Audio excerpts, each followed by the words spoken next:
to American Stage's 21st Century Voices New Play Festival.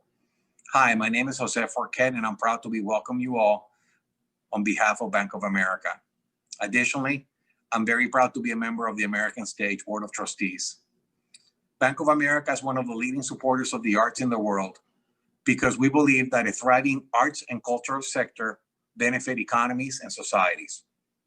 When we learned that this new play festival explores the themes of mental illness, wellness, and resilience, we knew that we had to be a part of it, and we had to join other community partners to share these important messages here in Tampa Bay.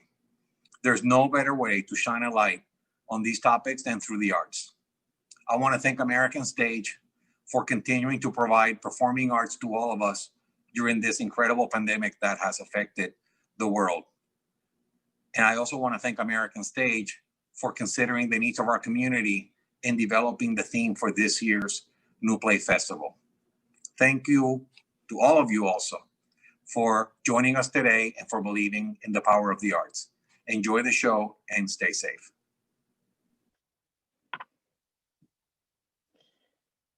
Hello, everyone. Welcome. I'm Stephanie Gallart, the CEO and Producing Artistic Director at American Stage, and I am here to invite you into a conversation with mental health professionals and community leaders in the Tampa Bay to talk about mental health in our community. If you're watching on Zoom or on YouTube or listening on our podcast, I want to first say that glad you're joining us for this conversation. I also want to make sure that you're aware of resources that we will be making available and making you aware of throughout the conversation in whatever platform you happen to be experiencing today's conversation in. And if you are just joining us as we are closing out our 21st Century Voices New Play Festival, let me provide just a little bit of context before we go into today's conversation. American Stage has been bringing professional regional theater to the Tampa Bay area for over 43 years. And a number of years ago, we committed ourselves to playing an active role in the development of new works for the stage, with the belief that playwrights lend voices to the stories of our humanity, the importance of supporting the playwrights and supporting the new work development is central to our mission at American Stage. In June of 2020, when we were preparing to make a call for submissions for our New Play Festival, we looked around and determined that this was a time to really examine what kinds of stories are most needed right now. And without question, the notion that our mental health is something that is always an important factor of our overall well-being as individuals and as a community is very true. It's always been true. But this last year has provided us an opportunity to recognize the profundity of that impact, the importance of understanding mental health among ourselves, our families, and our communities. And we dedicated our festival this year to exploring themes around mental health, mental illness, and mental resilience. We're proud to have been able to present 2 weekends of new plays, of wellness workshops, and vital community conversations and panels around this topic. I'm very honored today to welcome some panelists who are going to help us open up the conversation to really talk about mental illness and mental health in our communities, with the goal of identifying what we need to know, how we can serve our communities by understanding better what's going on within our communities from a mental health vantage point, how we can destigmatize mental illness and mental health and open up conversation to increase compassion and support one another. Mental health is it's about all of us. It's about our lives. And I'm going to invite my panelists to join now to take a deeper dive into this conversation. And thank you all for joining. And as you let us see you and see your faces and hear your voices, I'm going to welcome April Lott, the CEO of Directions for Living, Donna Sicilian, the Executive Director of Student Services of Pinellas County Schools, Beth Houghton, the Executive Director of the Juvenile Welfare Board of Pinellas County, Reverend Kenneth Irby, pastor of Bethel AME Church, and Chief Jeffrey Undestad, Chief of Police of Largo Police Department. Thank you all so much for joining me today. Well, as we are venturing into this conversation, I first just want to say to you thank you. And to our community, each of these guests were invited to be a part of this conversation because they bring unique and really insightful vantage points of what's going on within our community from a mental health perspective. And I also want to note that on a Sunday afternoon, while these 5 individuals deal with a lot of the topics we're going to be talking about all week long, they've dedicated their time to be a part of this conversation because I know that for each of you, making a difference and helping to raise awareness around mental health is a priority. So thank you for that. I'm going to ask each of you to introduce yourself and let us know a little bit about your background and what brings you to this conversation. April, start with you. Good afternoon. My name is April Lott. I'm the president and CEO at Directions for Living, which is a community mental health, substance abuse, child welfare, homeless services provider here in Pinellas County. And I come to this conversation because it has been my life's work and our mission certainly to improve the mental health, the mental resilience, the emotional well-being of our community. Thank you, April. Reverend Kenny. Good afternoon. I'm Reverend Kenneth Irby. I'm the senior pastor at historic Bethel African Methodist Episcopal Church, the oldest church in the city of St. Petersburg in one location. And I also have the privilege of serving as the director for community intervention and juvenile outreach for the St. Pete Police Department. So it's a tremendous intersection with the idea of healthy living and wraparound support for all of our constituents in our community. Thank you. And Donna. Good afternoon. My name is Donna Sicilian. I am a licensed clinical social worker. And as Stephanie said, I'm the executive director of student services in Pinellas County Schools. So as such, I support all of our school counselors, social workers, psychologists, nurses. I'm here this afternoon because I really want to represent the youth in our community and what we are seeing among youth and children with regard to mental health and wellness, as well as making sure that people listening in our community understand the role of schools in mental health and wellness and what we have available that can be helpful to students and families. Thank you, Donna. Beth. Beth Houghton, CEO of the Juvenile Welfare Board of Pinellas County. And I think I'm here because mental health impacts all of our children and probably virtually every program that the Juvenile Welfare Board is engaged with one way or another. Some of them are truly mental health programs, and we support or assist in the funding of those.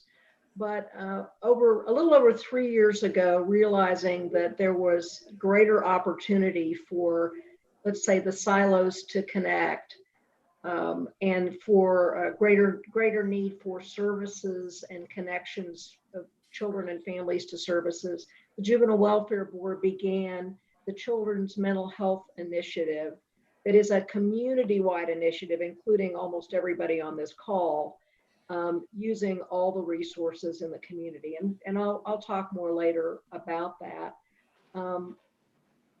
But my passion for being here is the sure knowledge that for children, just as Donna said, and I know April holds in her heart, and as do the other panelists, that early trauma and early issues with mental health just have extraordinary impact in every aspect of a child's life, both as a child as an adult.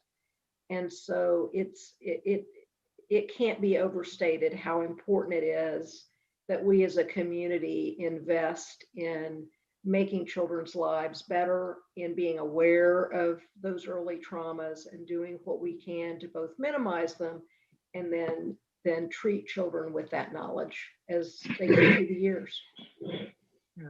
Thank you, Beth. Chief Undestad. Good afternoon, everybody. Chief Jeff Undestad with the Largo Police Department. I think today I'm going to bring you a law enforcement perspective, mental health, and how our officers interact with the citizens. And I think what we've learned over the last few decades is how we can better serve our community and help individuals in crisis. And just provide better service for folks all the way around. And of course, we interact with a lot of folks on this screen at various levels. So thank you, my partners in crime today. And thank you all again for the work that you're doing on this front and what you're doing for our community. The first question I want to ask all the panelists to answer, and I want to first kind of acknowledge that I am finding myself kind of stumbling through having conversations around mental health and mental illness, and I think that that's kind of a sign for me of when things are really matter. When they're kind of the hard conversations, but that we don't collectively have a kind of rule book or a way of kind of agreeing that this is something that we can talk about openly. So I kind of want to just acknowledge that right up front, because I am just going to let myself kind of stumble a bit here and invite you all to help me. And hopefully by doing that, we'll also kind of be helping others get more comfortable just talking about this, because if we do nothing else today, and I know we will, but I think making this a subject that we talk about, and we just talk about it. It's not something that we have to be ashamed to talk about or uncomfortable discussing. So that's my goal today for myself and for those who are listening along. So the first question I have is, undoubtedly, the last year has had a tremendous impact on so many different individuals and communities. And I'm wondering from that, considering that, what you're seeing out there as it relates to mental health. And specifically, my question is, do you feel we are currently in a mental health crisis in our community? And I'll kind of let you jump in and respond. I would be happy to answer that question first. Yes, I believe that we are experiencing a mental health crisis, not just in our community, but across the country. To be fair, I believe that we were experiencing one prior to the pandemic, and I believe the pandemic has increased that crisis, and I often refer to it as the second pandemic. I believe we're in the middle of experiencing about 3 or 4 or 5 pandemics, quite frankly, all with an intersection toward mental health. The way, we knew as mental health providers and mental health experts, we knew that last March, when the pandemic became a reality for our community, that we would begin seeing evidence of increased mental health conditions. And I want to talk about some of those mental health conditions. I think that most people are familiar with, anxiety and depression and post-traumatic stress and a variety of those illnesses. What we know, though, as a result of the pandemic is isolation, which was a requirement of containing the spread of the coronavirus, was in fact to lock everything down, which really meant that people for their own safety and the safety of others, needed to isolate and needed to lock down. And that in and of itself, I think, exacerbated a lot of concern, the uncertainty that all of us faced. The almost overnight, I think it was 75,000 people in Pinellas County lost their jobs. I think we're at over 100,000 people who've lost their jobs since then. And so there was all of the kind of social determinants of health were being impacted by just what we had to do for kind of the betterment of all. So we knew that we were going to see evidence of this increase in need, but we didn't know, speaking for myself, I didn't know where I would see it first. And where I saw it first really surprised me, and it really was a call from our public transportation. And so public transportation called me early on, probably around June, and said, we really need help.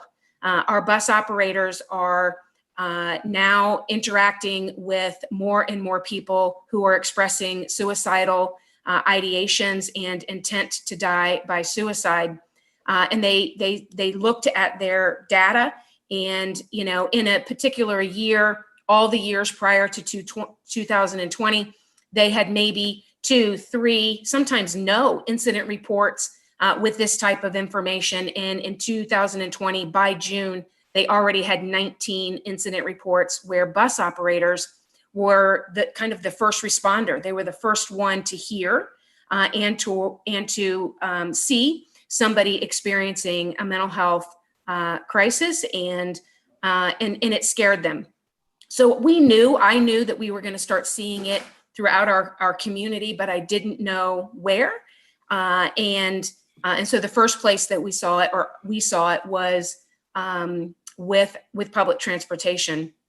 So, and since then it's unfolded across the county and quite frankly, across the country in a variety of ways. We are seeing it at Directions for Living. Specifically, we've seen a 35% increase in the new calls for service. And of the 30,000 people that we currently serve today, their needs have increased exponentially as well. Just their need to see their physician, their need to see their counselor, their case manager, just their need for connection has quadrupled. So that's what I would say. Quadrupled. Yeah, Wow. I think absolutely that's correct. And April offered a wonderful overview. I think the reality is that we've had a tsunami of pandemics. They're continuing to converge and collide in our communities, especially with young people. We've known that it has gone unaddressed sufficiently because the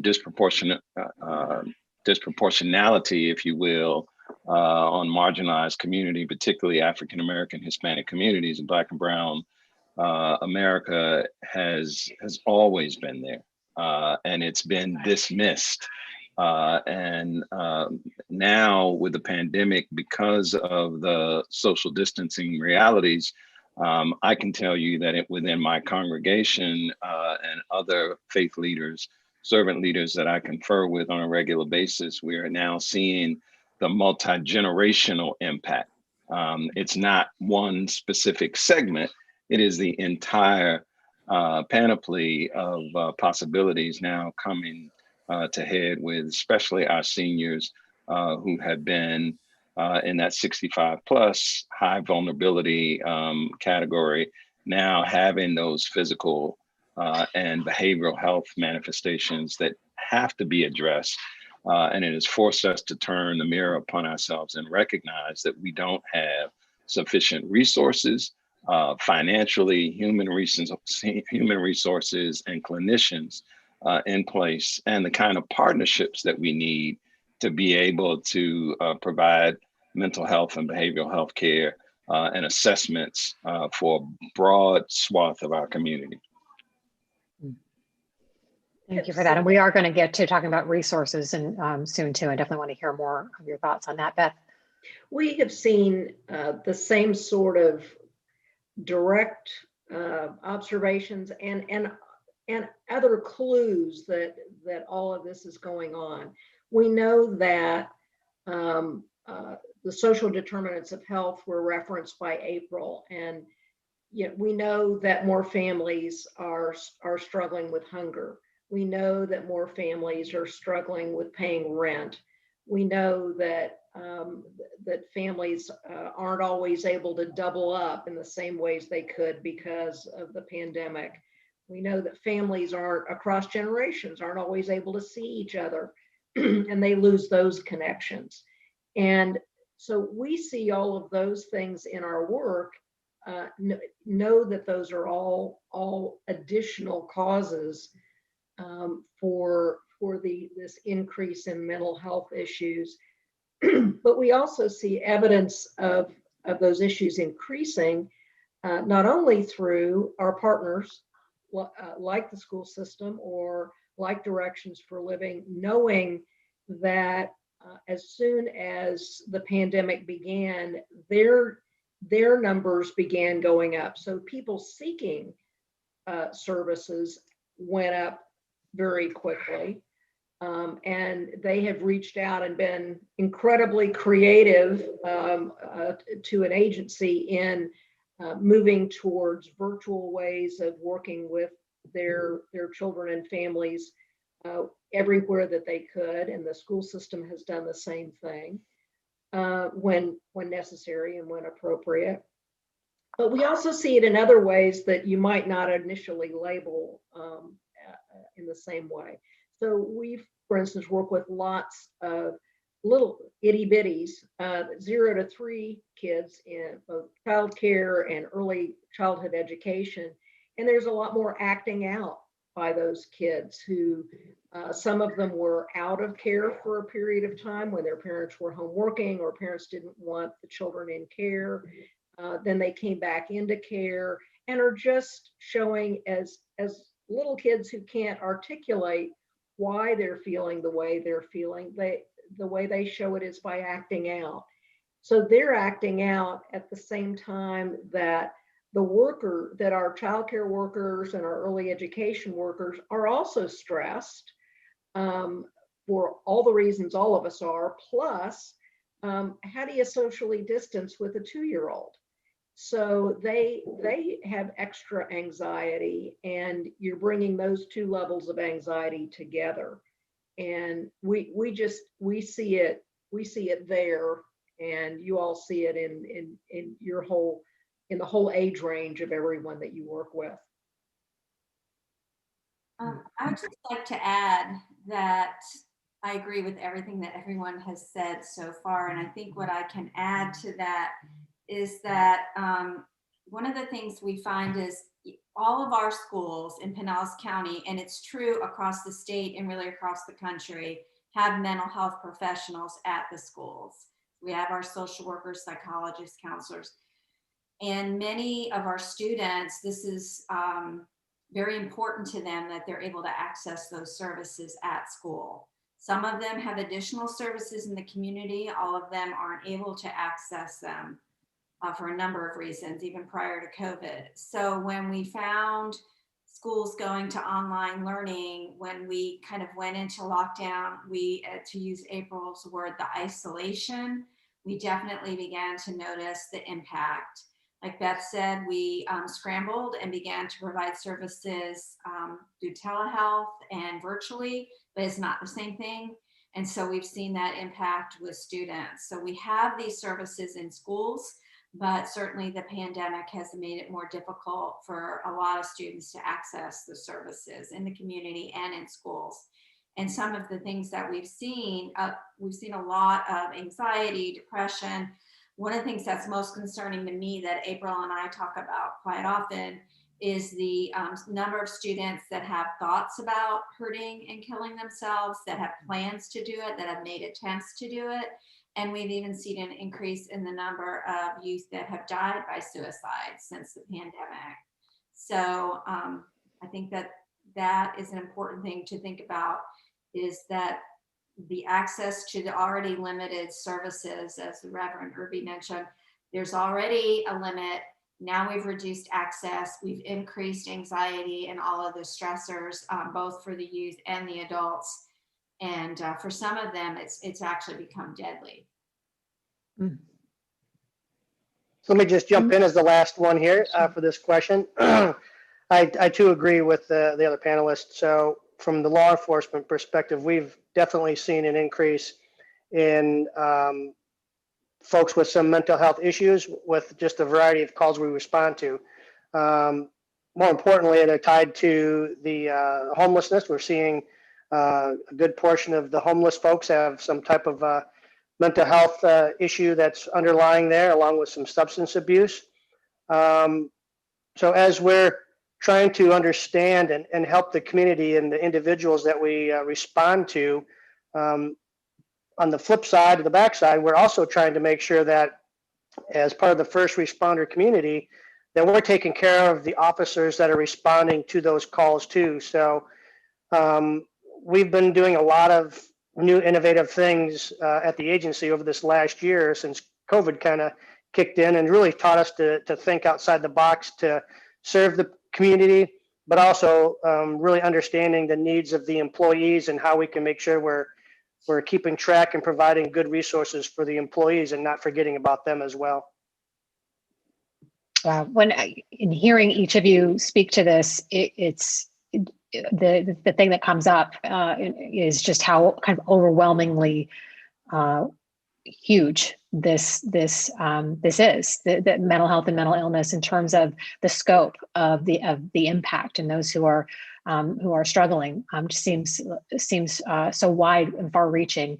And without going into kind of the history of mental health and mental illness and the way it's been discussed and the kinds of resources that have not been available throughout our society's history, I want to just get right to what are the misconceptions that we are still finding that people have pertaining to mental illness specifically, and really what are the implications of those misconceptions?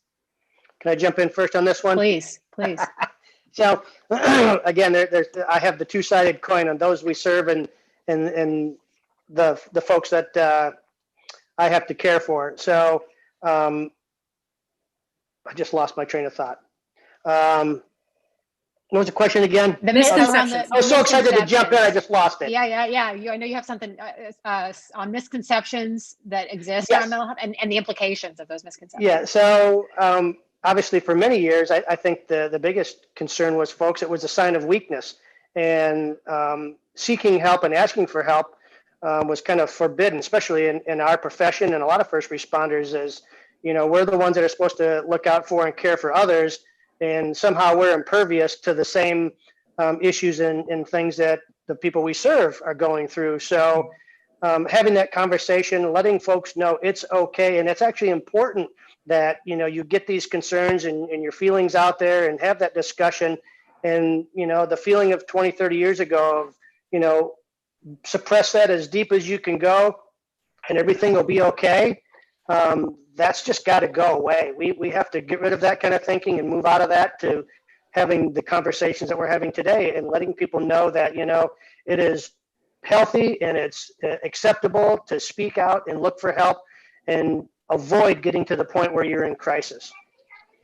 Yeah, I would echo that thought.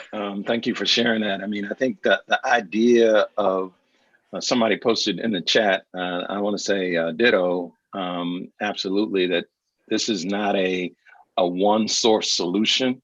It has to be a multi-pronged series of partnerships. And so from within law enforcement, of which I'm qualified to discuss, the St. Petersburg Police Department has, acknowledged that same reality, that the stigma that we have brought historically to people who are dealing with toxic stress environments and mental and behavioral health challenges is not a sign of weakness. From the pulpit, from the clergy side of this, we've always, as faith leaders, been charged with dealing with the spiritual side. So, this mind, body, and soul, 3-level whole person approach forces me as a pastor to recognize that as a man of God, as a faith leader, I have a certain skill set. And yes, I believe that the Lord will cover it all.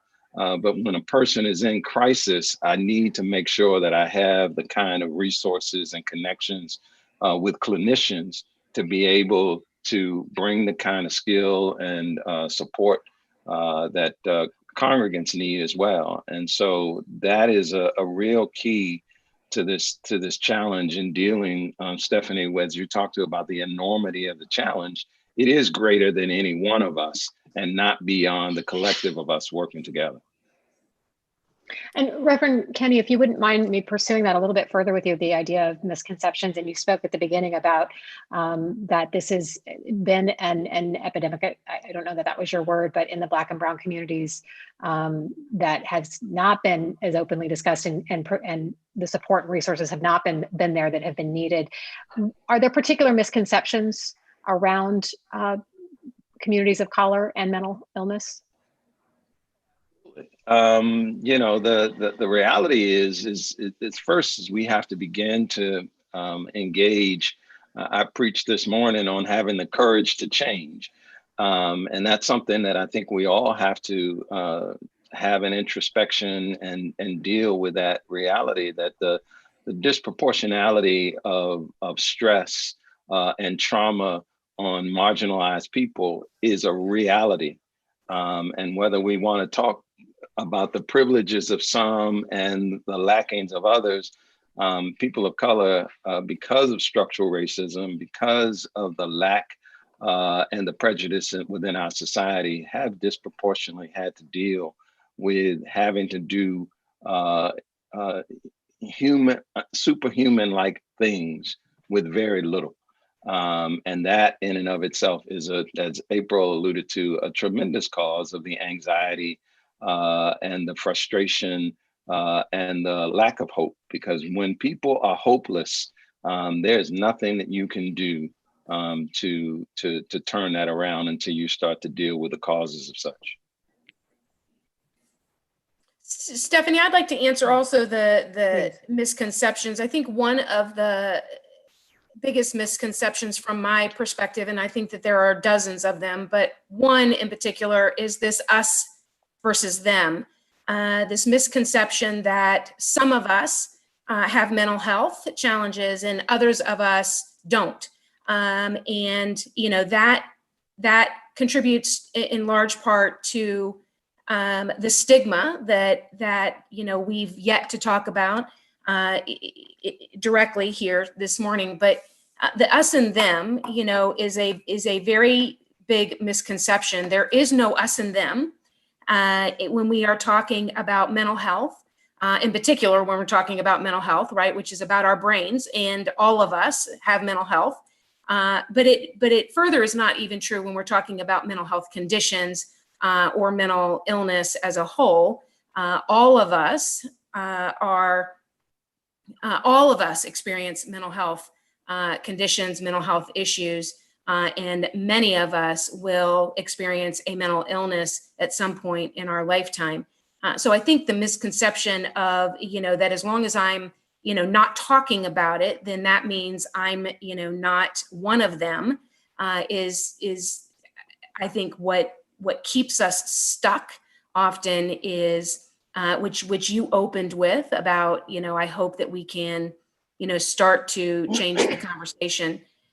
I will say that I think one of the silver linings to this pandemic has been a greater curiosity and a greater courage in talking about mental health conditions and kind of moving a little bit away from this us and them, because it's a pandemic and because the pandemic has impacted us all. It is a tad easier for people to say, I'm feeling anxious, or, you know, I'm not sleeping well at night, or I'm very, very concerned about my, you know, my ability to keep my house, or I'm very concerned about my, you know, elderly mother. It becomes easier for people to share that without embarrassment and or feeling like they've done something wrong or that it's, you know, their fault. So I think that's the number one misconception from my perspective that keeps getting us, it keeps getting in the way of us kind of advancing. I do want to speak to something that Chief Undestad said about, you know, helping the helpers in our first responders in particular, but all of us. You know, I think about Donna, for example, and her team, who are the first responders often to the families who've lost a child to suicide. I think about her staff often, and my staff, and you know, the faith communities staff, all of our staff who are you know, somewhere in the population of first responders. They don't always get counted as first responders. You know, we often identify first responders as, you know, our law enforcement personnel, our fire, and our EMS. And I think the other thing that we've seen during the pandemic is that there's a lot of additional first responders that we have not historically paid attention to. the early learning center teachers that Beth talked about a minute ago. And, anyway, help for the helpers is something that I don't feel like we've made a lot of progress on with just getting people to understand that we also have to take care of the people who are taking care of the people. And if we don't take care of the people who are taking care of the people, that will lead to yet a different crisis. One, by the way, that we see in first responders, which is, there has been an epidemic of death by suicide among our officers for decades. And the fact that we have a chief of police sitting here today saying we got to think about it differently and we got to do something different for our officers is incredibly powerful. And but we've had an epidemic of loss of life among our officers for as long as any of us have been probably alive. And I think that's it goes beyond the officers. I mean, you look at the suicides that's happening amongst the frontline medical care workers. That all speaks to a kind of universality that we have to begin to embrace. And that's why I applaud you for and American Stage for putting this out there as a place to bring voice to need and a dialogue that is focused on solutions and action. Thank you for that. I think what I'm hearing is one of the outcomes of all of the misconceptions is kind of a self-denial of mental health in terms of our, being able to, as you said, April, mental health is something that we are all navigating. Mental health is not an other. And when we attach it to stigma and mental health becomes about weakness and about something that is that weakness, as Chief Undestad mentioned, and certainly in service providers and frontline workers, where you're meant to be the strong one, that those misconceptions just add to the crisis that we're in. People not feeling that they can first recognize in themselves that they're struggling, and then to seek help. And I want to say, just point real quickly to anyone who's listening, please know that there are resources that are in your communities. Where if you're watching this live, there's some in our chat box there that you do not need to suffer alone. There are resources out there, and please reach out. We've had a few people throughout the festival reach out in real time to get help, and I just want to kind of keep saying that. I do want to. I want to talk a little bit more about in the criminal justice system for a moment, if we could, and how the mental health and mental illness and the criminal justice system, kind of the intersection of those areas and the perspective that any of you might bring to kind of further help us understand the role that awareness around mental health plays in criminal justice. I would say to that, Chief, do you want to go first? I was just going to put out there that, the educational component that the new officers have to go through now, and what we're trying to do for them so they can recognize as they go to a call for service. Maybe 10, 15 years ago, without the training, it may turn into a physical arrest, and maybe that's the only option that the officer feels that they have.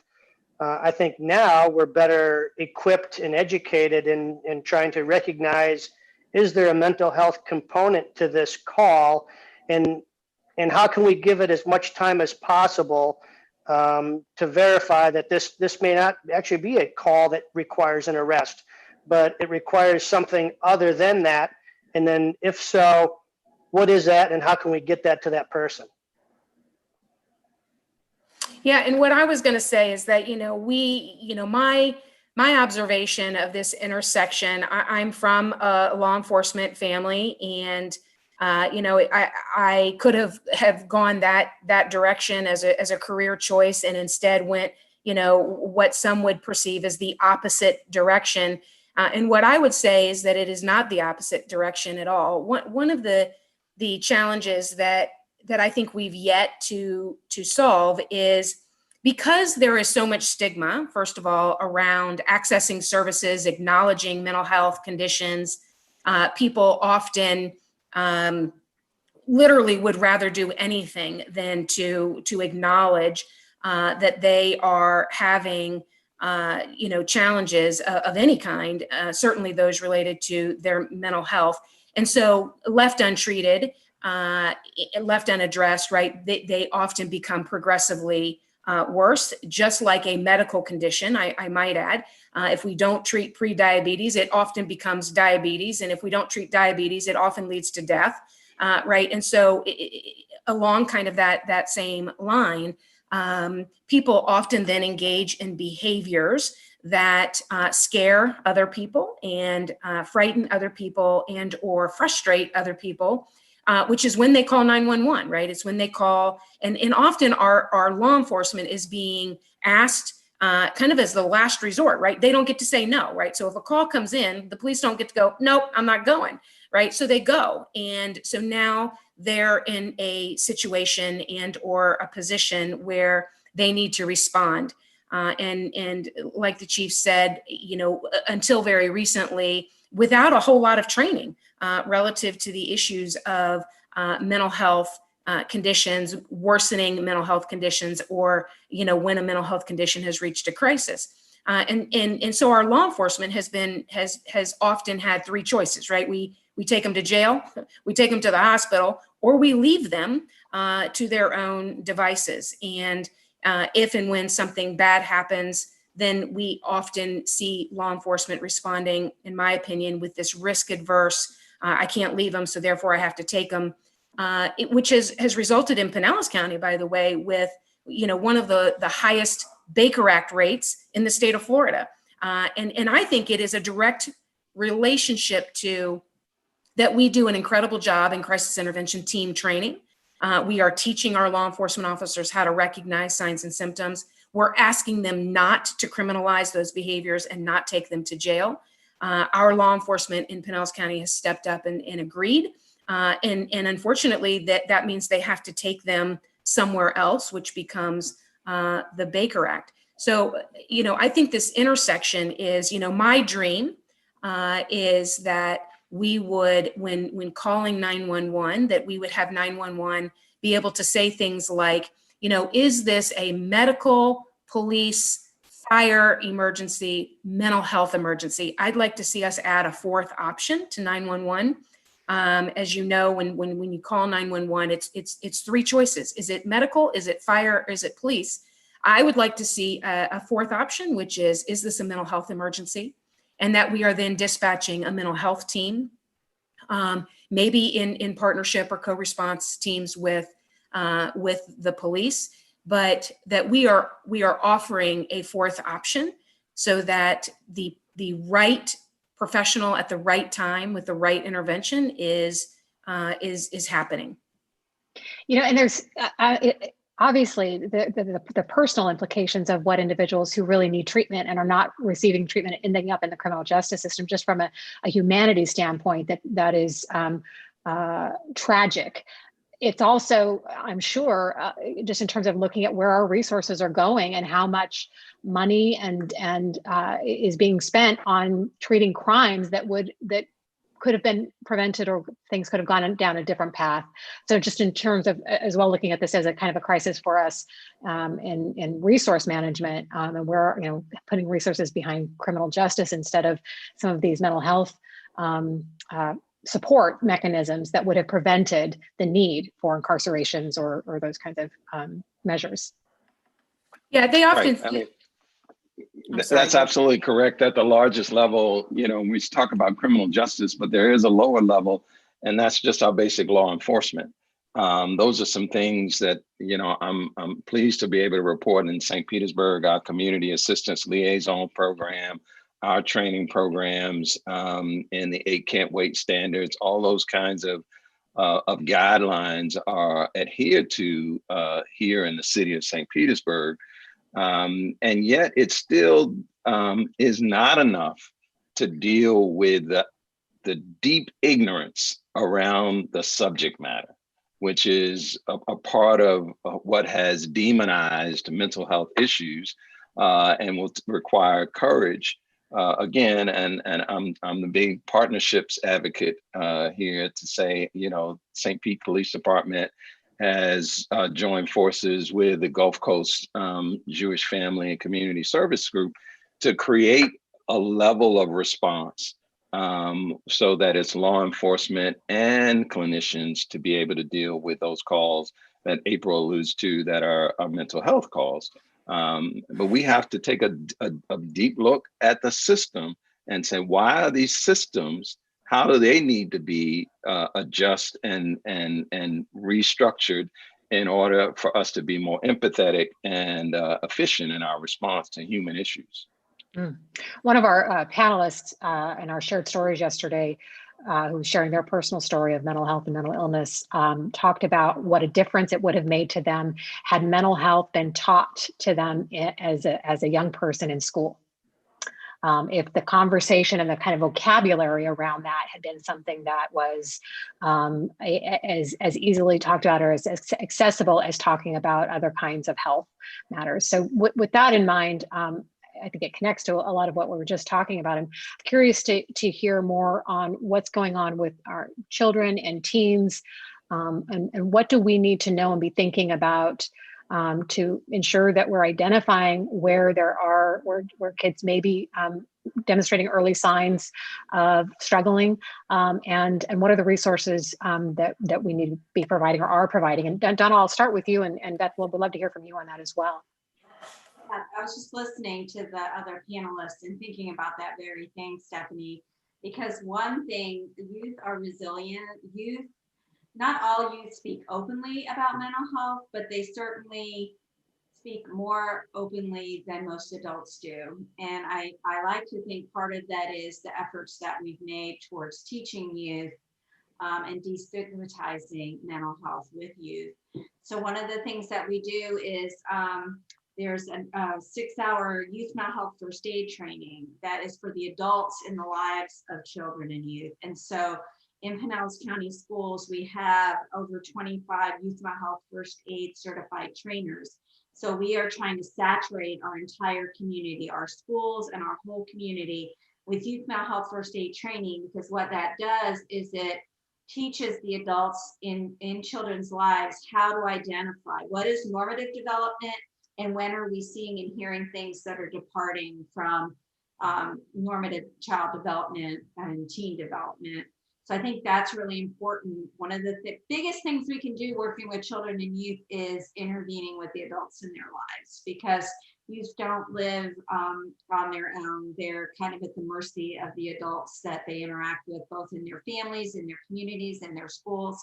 So that's a really big, important piece with this. And then also just giving youth the opportunity to share about themselves and with each other.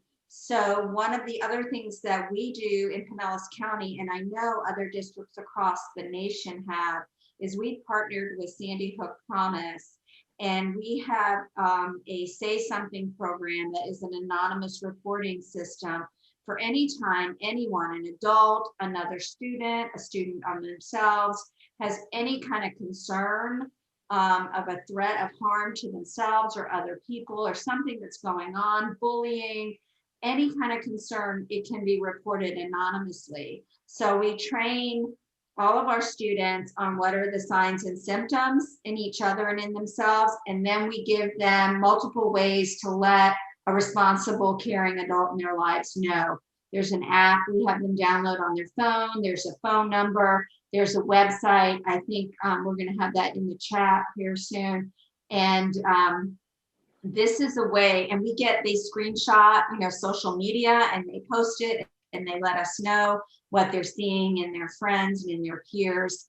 So I think it's a very much a multi-pronged approach. We have to work through the adults. We have to train the children and youth, and then we have to give them a voice to speak. And we also then lastly have to listen, because kids will talk to you. They will tell you. They want to tell you. I mean, the number of tips, we have like 5,000 tips since we started this a little over a year ago. hundreds and hundreds of them are what we call life safety. And I know that we've saved lives through this. So kids do want to tell. That's why they're putting this stuff out there on social media. They're hoping someone hears them. That's part of their voice. And but as adults, we have to be willing to listen and listen without judgment. You know, parents, if we say, well, you don't cutting and you don't do that, do you? The kid's going to go, no, I would never do that. As opposed to just really letting the child tell you what's happening with them and in their lives, and then being that caring adult that leads them to the help that they may need. Before I go over to, yeah, go ahead. I was going to say, one thing I would want to add that, you know, clearly we've got a lot of work to do when there are signs and symptoms, as each of the other panelists have talked about. One thing that, at least to me, was a significant aha in our children's mental health initiative was the number of kids who had very serious mental health issues later on, or suicide attempts, for instance, where if you opened their file, there were no indications of prior issues. And again, using April's analogy to physical health, not all of these things are absolutely evident, but we assume that as adults and for kids that we do certain screenings to try to figure out where we are. And we take our kids dutifully to the pediatrician, and they look for issues that we're not even seeing. They screen them for a whole variety of things. Well, one of the things that is now happening at the community health centers is that the mental health community has helped develop a common screening that would be used universally with kids. I mean, it's not now out with absolutely everybody, but the pediatricians and the pediatrician offices are now with the community health centers screening kids for issues that are indications of perhaps the need to see someone earlier on or discuss an issue earlier on before it becomes serious, and before maybe anybody's even noticed a sign or symptom or hasn't gone through the mental health first aid to know what those signs or symptoms are. But they can be caught earlier. And again, it's if we integrate our medical care system and our mental health care system where it makes sense, so that we think about it in the same ways, we're going to catch more earlier on and end up with kids that then don't end up with problems as teenagers, or teenagers that don't end up with those problems as adults, or they're aware that they have a condition that they need to attend to, just as someone with who's got an immunosuppression, or somebody who's got diabetes, they know what it is they need to do relative to self-care, and that may be exactly where somebody is. So it may not be a one and done and we fix it, but that there are ways to treat and care for oneself if diagnosed and if found out. And let's talk some more a bit about some of those resources that are already in place in communities, in our own community here. I'm going to kind of float this as a general. If there are resources or initiatives that you think would be of value for our audiences to know about. And this is kind of a two-part question.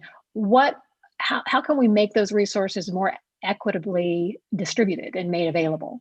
If you have thoughts on that. One of the initiatives that Directions for Living took on in partnership with a variety of others in the community is around mental health first aid training. And so again, being one of the first I think lines of defense is knowledge and knowledge sharing and vocabulary and, how to recognize early signs and symptoms of a mental health condition when those signs and symptoms are worsening and when in fact they've become a crisis and that you might need to get professional help. But mental health first aid, it's an 8-hour course. There is a youth mental health first aid component that Donna spoke about. There's a variety of other mental health first aids, ones that's specific to law enforcement or specific to fire. But in general, mental health first aid is intended for the masses, right? So it is intended for all to come and to learn how vocabulary and how important vocabulary is, and how to access resources, and what those resources even are. That a lot of people can get the interventions that they need through their faith community. Sometimes they can get it through, their weekly visit to the beauty shop or the barbershop. Sometimes they need, in fact, to see a psychiatrist or a psychologist. Sometimes they can really get the assistance and the help they need through self-help resources and the things that are available to them through the internet or through a Barnes and Noble kind of thing. So it really is trying to help understand, first of all, how to recognize signs and symptoms, and then based on what it is that you're seeing or hearing or feeling, how it is to talk, strategies to be able to open up a conversation and actually talk to somebody about a behavior that you're concerned about. And then how to get people connected to resources. And it's not a one size fits all, often starting with your own healthcare physician, right? So your own pediatrician, to Beth's point, your own, family doctor who may have known you for forever.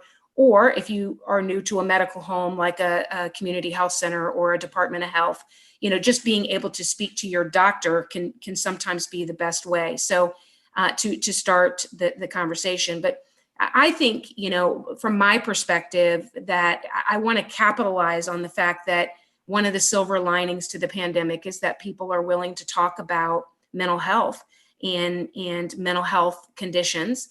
And if that is true, and I think it is, then doing this education, just this getting everybody who's willing to go through an 8-hour course, and we can do it virtually, but everybody who's willing to do an 8-hour course, kind of creating this little mini army of a compassionate society, right? That allows all of us to join in. Because I often hear from people that, like, well, I just don't know what to do. Or they see somebody who clearly is living homeless or housing unstable, talking to themselves or panhandling, and they call the police because they don't know how to have a conversation. They don't know what to do, what to say, and perhaps it scares them. And so then they call the police, and now we have the police showing up on an issue that probably isn't a law enforcement issue. And now we've put law enforcement in a position where, anyway, so I think one of the initiatives that I feel very passionate about is mental health first aid, because it really speaks to the masses. We can do it. We can do it in faith communities. We can do it in the dentist office. We can do it in the, for the staff of Target. We can do it for the staff of Taco Bell. It really is a universal training and is appropriate for all. And I think if we start there, that we can go a long way to educating and developing a more compassionate society. That resource is dropped in our chat there. Just want to make sure people are aware of it, that the mental health first aid that April's talking about. And if you're on our YouTube page, you can go to our YouTube page to get access to that. Go ahead, Reverend Kenny. Yeah, I think we have to be more proactive and stop just talking about it and be about it, right? We have to have actual methodology in our school system, in our juvenile justice system with children in particular, and across the community, as April is, admirably advocating for. But we have to go beyond being allies and be accomplices so that we are really committed to doing the work. The Urban League here in St. Pete actually committed to a clergy clinician behavioral health cohort group where we brought pastors and imams together and allowed them to talk about their stigmas and the realities so that they could be better servant leaders in the communities. I mean, those kinds of things have to move from conversation to action with intention and with fidelity so that people are really learning what it means so that they could then intercede. That's a theological concept to intercede and get involved and stop deferring to law enforcement and calling 911 when they see something. Yes. You know, those are the kinds of things that will make this county, which I'm a strong advocate, is a resource-rich county, but we have to get those resources to the places where they have historically disconnected and not existed. Yeah. Thank you for that. Anyone else want to specifically mention resources that we want to make sure we're sharing out to the community? I would throw in there, there are smaller groups like the Well for Life in the South St. Petersburg region, Dr. LaDonna Butler and her team. We partnered with them. I was one of the framers for the Cohort of Champions 6 years ago when Mayor Kreisman committed up to $1 million for new programming in South St. Pete, which was initially a crime prevention program. And when we dug deep or pulled a layer back, we started to see that many of these kids were finding themselves involved in criminality because of the toxic stress and the home environments that they were in. And in many cases, they were lashing out for help in some of the criminality and mischief that they were getting into. And so whenever there are those kind of symptoms, you look deeper, the results are deeper still. And we have to begin to connect those kids, those young people and teenagers with the kind of resources that began with a mental health assessment when they came into the program that better guided us as a community group and as agencies serving those children to be more strategic in the kind of resources and assistance that we were able to bring to bear in their lives. And I'm struck by kind of the way a lot of your perspectives are coming together to reinforce that it is dangerous to maintain stigma around mental health. It is dangerous to our children, to our communities. And something that you said, Donna, that really struck me is how really the kids need the grown-ups to get comfortable with this conversation and with committing to action. They're relying on us. Whether they are at the itty bitties, as Beth talked about, and they aren't able to articulate, or they're older and are able to articulate. If we're not providing the resources and making it safe to have the conversations, then we are doing such a disservice. And I just want to provide a moment before we go to questions. And if you are listening and you have questions you'd like to ask any of our panelists, please go ahead and put those in the chat. We'll get to that in just a moment. But anything else that any of you want to say around stigma and shame as it relates to mental health? You know, I want to say that there are resources, and I know that we've included them in the chat and others, but there are resources that maintain confidentiality and allow for anonymity. And, because we are all collectively in agreement saying, right, that it is dangerous, stigma is dangerous.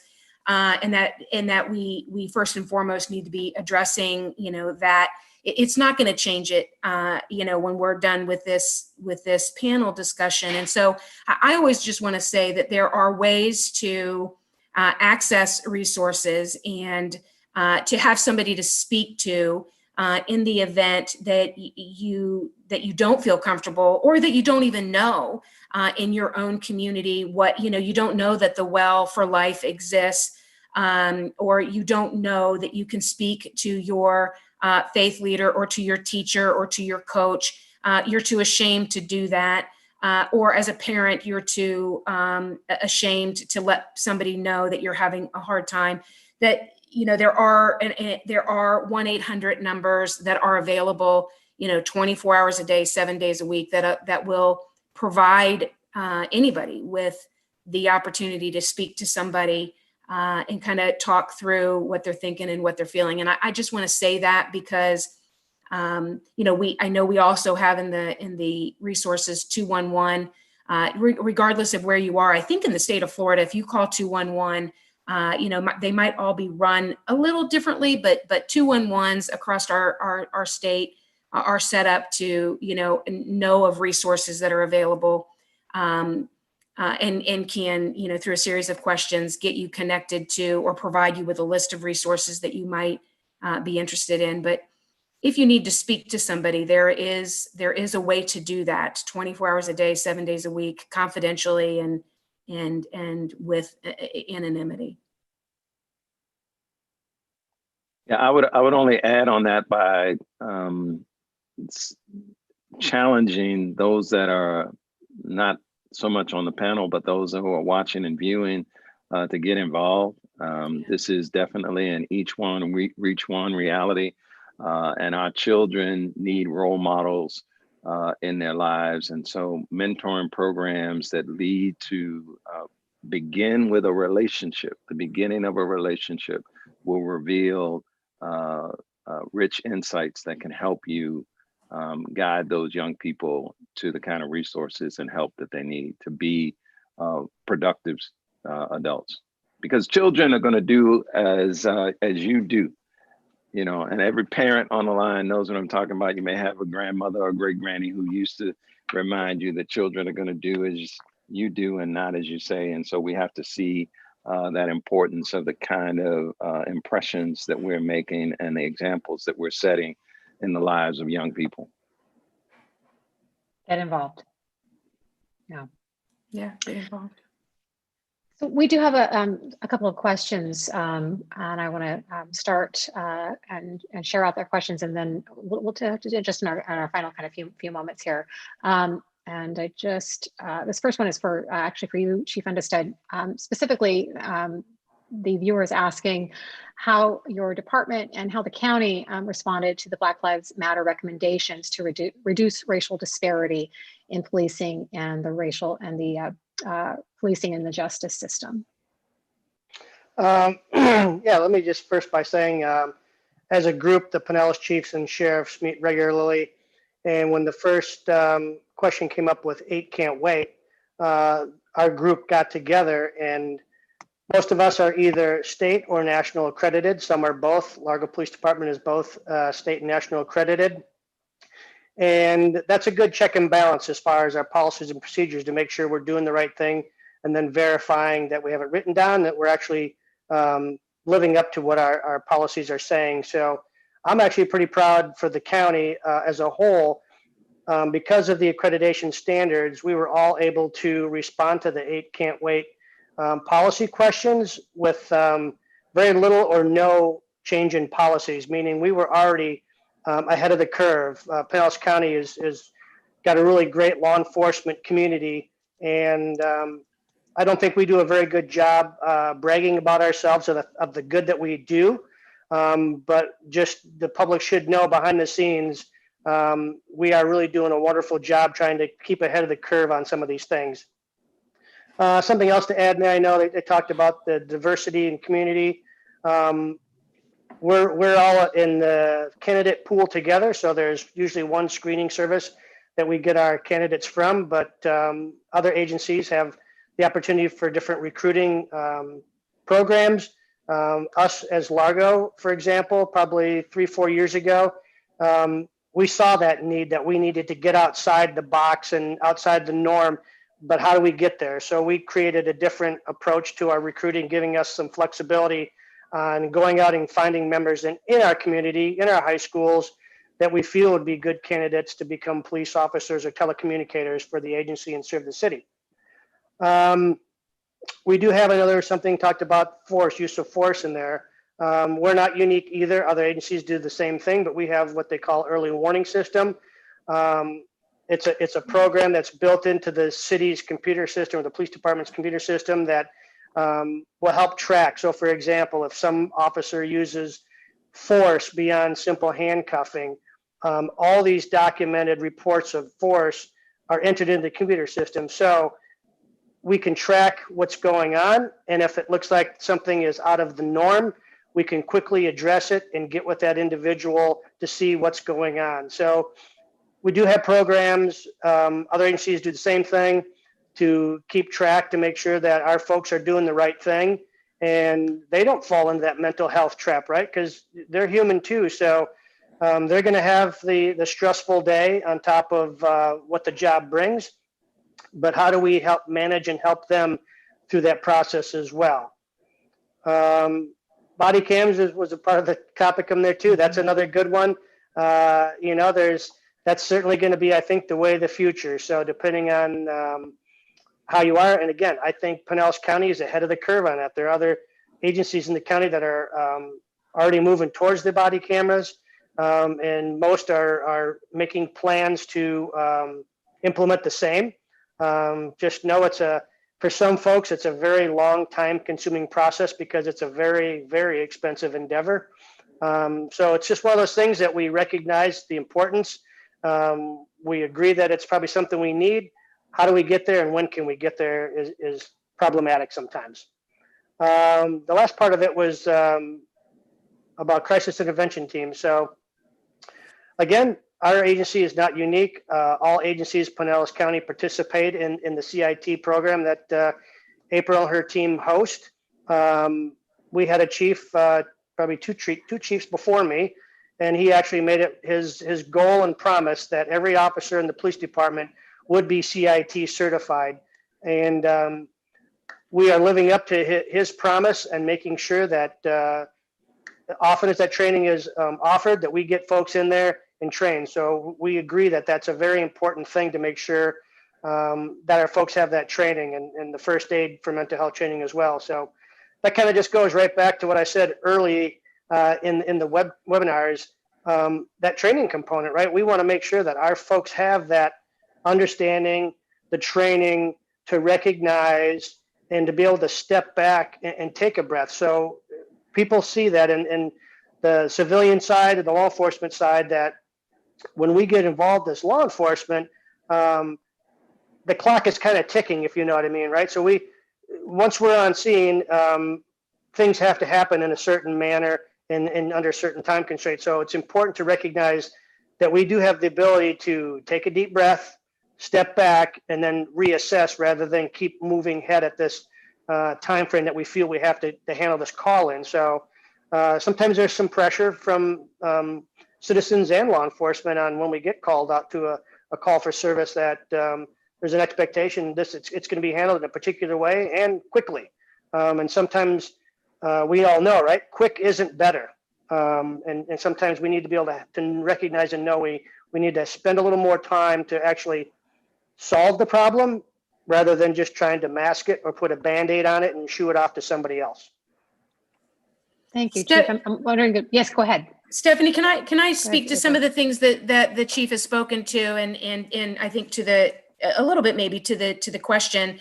The chief mentioned training, crisis intervention team training, which is a Memphis model. It came out of Memphis, Tennessee, after a tragic shooting death of an adult individual who was experiencing a mental health crisis. Law enforcement arrived, and ultimately that individual was shot and killed. And as a result of that, this training was developed between law enforcement, mental health professionals, and the consumer or the family perspective. And so it's kind of this three-legged stool. I have been the chair of the crisis intervention team training for Pinellas County for the past 13 years. And Chief Undestad isn't necessarily tooting his own horn, but he is 100% committed to CIT training and having all of his officers go through that training. That training is really designed for people, law enforcement, who have at least 2 to 3 years of experience on the force before they go through that training, which is the reason that mental health first aid has become so important, is that a mental health first aid is for the brand new officer, to get the mental health knowledge and vocabulary and training. And then once they have some experience under them, that going through CIT, which is a 40-hour class, we have historically in Pinellas County done 3 to 5 of those trainings a year. Unfortunately, in the year 2020, due to the pandemic, we've been unable to do CIT training, which has been a hardship for our law enforcement officers. And certainly that was pointed out after the shooting death of somebody who lived with mental illness in St. Petersburg back in July or August. With that said, there has been a redevelopment and a recommitment to CIT. And so beginning in February, CIT training will be offered once a month for all members of our law enforcement community here in Pinellas County. So I just wanted to speak to CIT. We have a tremendous commitment to CIT training among all of our law enforcement agencies. And there are 16 law enforcement agencies in Pinellas County, and 19 if you include kind of the universities and the VA and others. And I think sometimes people think that we have one law enforcement agency. Unfortunately, we do not. And, there's some differences among each of our law enforcement agencies and each of our communities that those agencies represent. But in any case, I just wanted to speak to CIT and how important and beneficial, by the way, that it is. Thank you. I do want to get to a couple other questions, but I wanted to, Reverend Kenny, ask if there was anything you wanted to add based on your experience working with the St. Petersburg police that in reference to the question asked about police response and kind of processes in light of this year's Black Lives Matter movement. You're on mute. I didn't think we were going to have any more questions for me. Yeah, I think that's absolutely a major concern.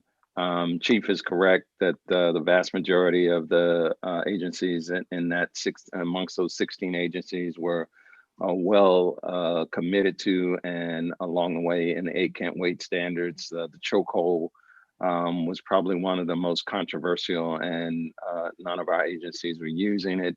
The body cameras, St. Pete PD had committed but had not moved fully to that commitment, and now we are. The training period is over, and St. Pete officers have body cameras. But I have to say, having traveled and witnessed the great range of responses across the country, particularly in St. Pete and in Pinellas County, most of our agencies were able to acknowledge the positive outreach with community leaders and groups that led to a better overall response, because most of those protests were instigated by outsiders. And it's the level of penetration and trust that you have with your local residents that can deter some of those volatile situations from going south very quickly, as we saw just across the bridge in Hillsborough County. So we were spared, and it was not only because of law enforcement efforts. It was heavily due to some very proactive and peace-minded organizations here in our county, and particularly in this city, that helped manage those protests, and rightfully so. I mean, I know of no agency that sided with Derek Chauvin's actions and the Minneapolis Police Agency's handling of the initial call.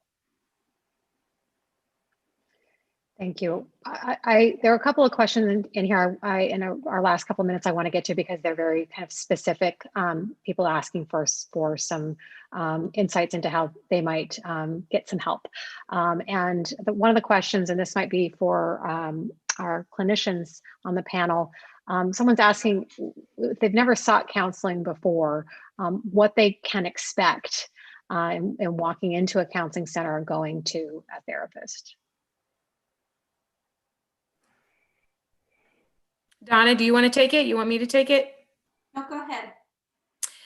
You know, right now, because of, I'm going to say, as a result of the pandemic, you know, some efficiencies have been gained that Beth kind of referenced early on, that right now people really do have more access than I think historically, because we have the ability to provide services via telehealth. We also have allowances to provide services telephonically.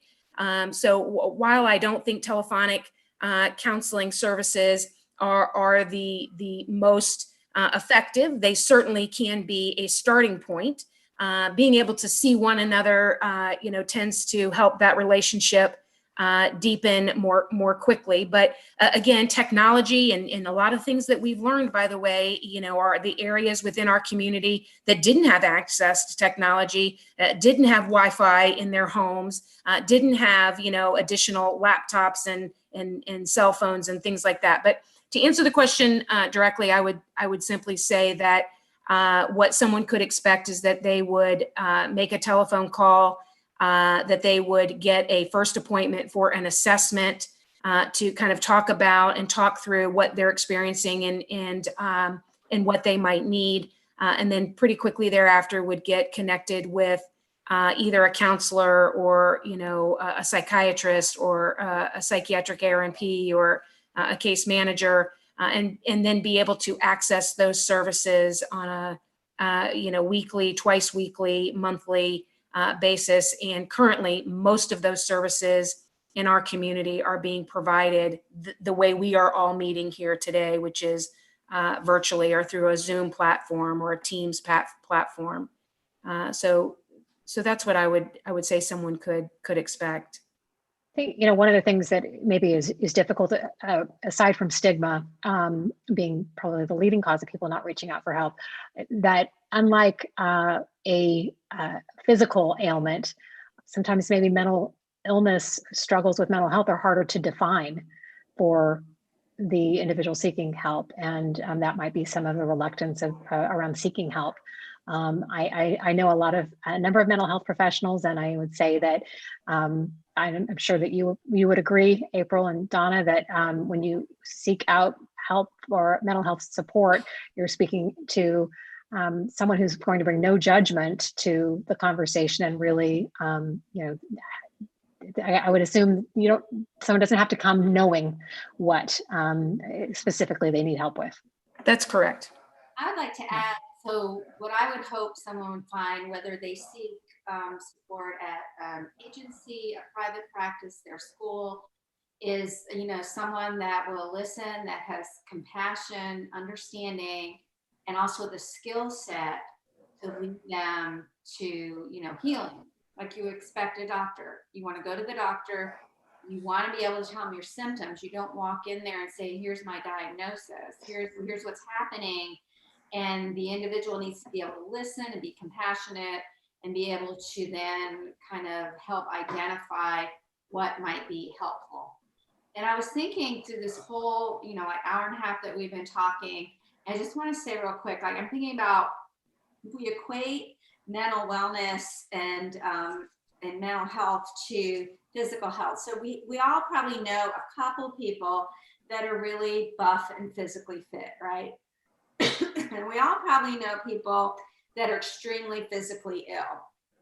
But most of us are somewhere in between there, right? And we vacillate.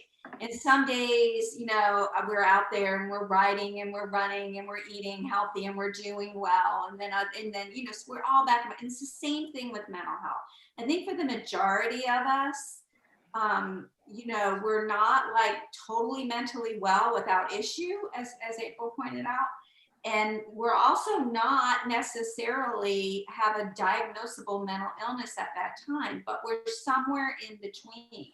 And so I think when you seek out help, you're seeking out help for where you are.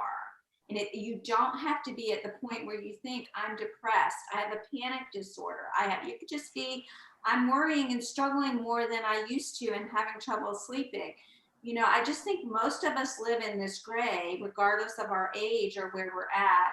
And sometimes the stigma makes us wait until we're so uncomfortable or in so much emotional pain that we reach out. So I don't know if that's helpful or not, but I think you know, I find that people respond to, and I know that I do, just in terms of kind of self-judgment around how am I doing, and giving myself permission to think about my health from the mental health standpoint, that it's helpful to think about physical health in the way that we think of that and treat it, because it's so clear, so much clearer. And just to expand on that a bit, I think thinking about mental health, its implications biologically, environmentally, trauma-based, just like physical health is connects to those different impetus for the need for help and support. And we've all, during this pandemic, during this time, we've all experienced loss. It may have been the death of someone that we love. It may have been the loss of our job, our home. It could just be the loss of some of the ways that we coped with our stress. You know, it could be loss of some of the ways we socialize, with some of the, you know, being able to see family, see friends, you know. So I can't think of a situation or a person that hasn't experienced some level of loss during, you know, since March. And so I would just encourage everyone to, you know, just think about what kind of helps would be, you know, what kind of supports would be helpful, and seek those out. Thank you. The last thing, April, I'm going to ask you to speak to this, if you would. If someone's listening right now who is wanting to stand up right now out of their seat and do something about crisis that they are in, or that someone they love is in, what is your message to them? Thank you. Congratulations. You know, my message is thank you for your willingness to stand up and to assist, to help yourself or to help others. That recovery is possible. That, you know, addressing mental health concerns, whether we're doing it early or if it has actually reached a crisis, are treatable. We have what is necessary to assist people. So my message to them would be that you know, hope is right around the corner. You know, that we really can address what is happening. Thank you. And again, if you are in need of resources or support, or just want to have a conversation about next steps, there are a number of resources, again, that we're sharing, again, in the chat box here, on our website, on our YouTube page, and 211 if you need kind of specific to explore resources in your area, in our state of Florida here. I want to just acknowledge again your time and your expertise to all of our panelists. As Reverend Kenny said, this needs to go beyond conversation. It needs to move to action. Conversation is important, though, that the more comfortable we get talking about this, it's hard to address a problem that we can't talk about. So I thank you all for educating us on what's going on in our community and what we can do about it. I think the message is get involved, to be aware of your own judgment around mental illness and your own maybe personal shame, and let's keep having the conversations and helping each other, and knowing that this is truly something that we need to do as a community. And again, thank you all so very much for your time today, and to everyone, be well. Thank you. Thank you. Thank you.